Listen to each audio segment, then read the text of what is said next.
Magandang araw, Malacanang Press Corps. Buo ang tulong ng gobyerno para sa mga Pilipino. Ito ang nais ni Pangulong Ferdinand R. Marcos Jr. sa gitna ng pagtaas ng presyo ng produktong petrolyo.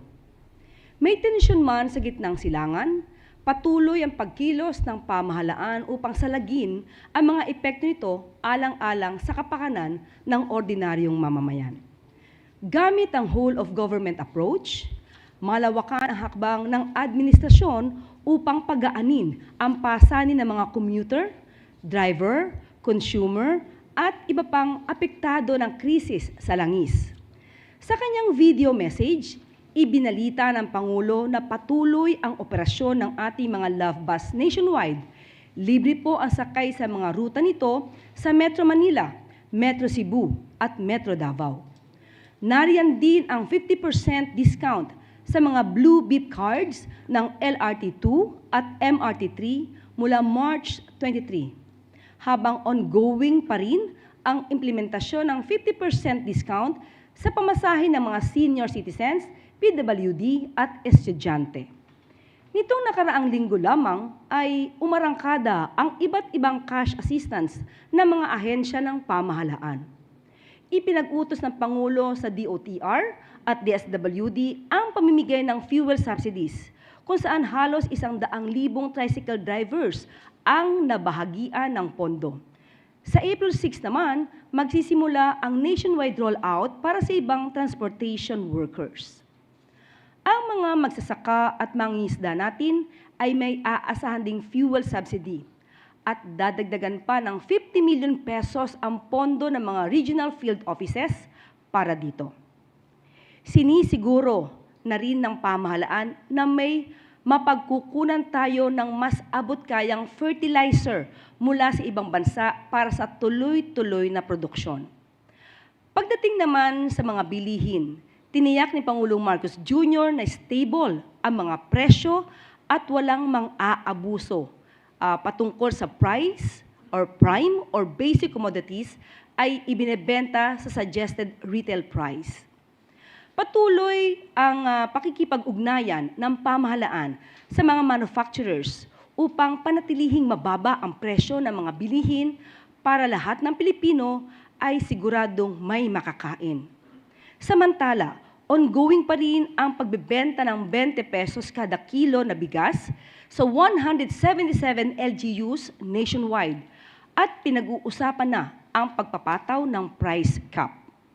Ayon sa Pangulo, sapat ang supply ng pagkain at kontrolado natin ang presyo ng bigas.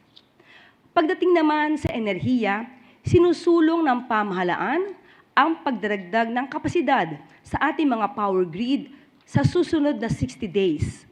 23 power projects na may kabuuang 900 megawatts ang inaasahang mag-o-online para madagdagan ang ating supply. Nariyan din ang koordinasyon ng gobyerno upang magamit ang malampayan natural gas at siguruhing nasa full capacity ito para sapat ang supply natin ng kuryente. Ayon din sa Pangulo, ongoing ang pakikipag-usap natin sa mga ibang bansa gaya ng India para sa additional oil supply. Ongoing din ang trade talks ng Pilipinas sa Japan, China, Thailand, Brunei at South Korea para sa mga posibleng supply arrangement.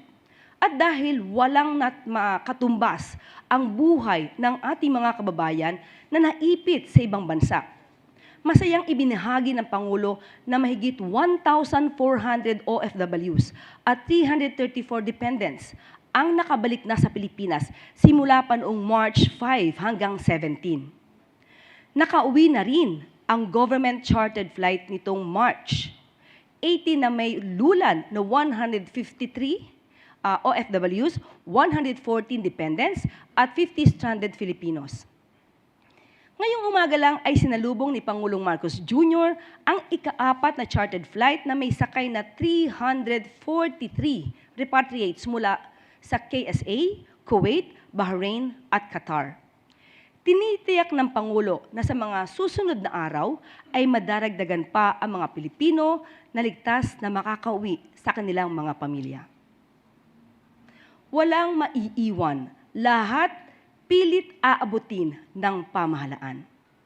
Bilang pagtatapos sa kanyang mensahe, hinimok ni Pangulong Marcos Jr. ang lahat ng mga Pilipino na magtulungan sa gitna ng mga hamon na ating hinaharap sa ngayon.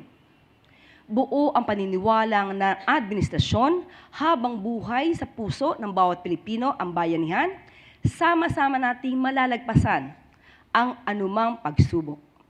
Magandang araw po sa inyong lahat. Maliwanag naman na itong giyera sa gitnang silangan ay talagang malaking naging epekto sa buong mundo at dito rin sa Pilipinas. Siyempre, hindi natin maaring hayaan na pasanin itong mga mas nakakaraming commuter. Ang mga lambas, libreng sakay program natin, nationwide at operational pa rin sa Metro Manila, sa Metro Cebu at sa Metro Davao. Sa LRT2 at MRT3 naman ay may 50% na diskwento simula March 23. Ngayon ang panahon para maipakita natin sa buong mundo ang katangian ng bayanihan na nasa puso ng bawat Pilipino. Bawat isa sa atin ay may magagawa namang paraan para makatulong.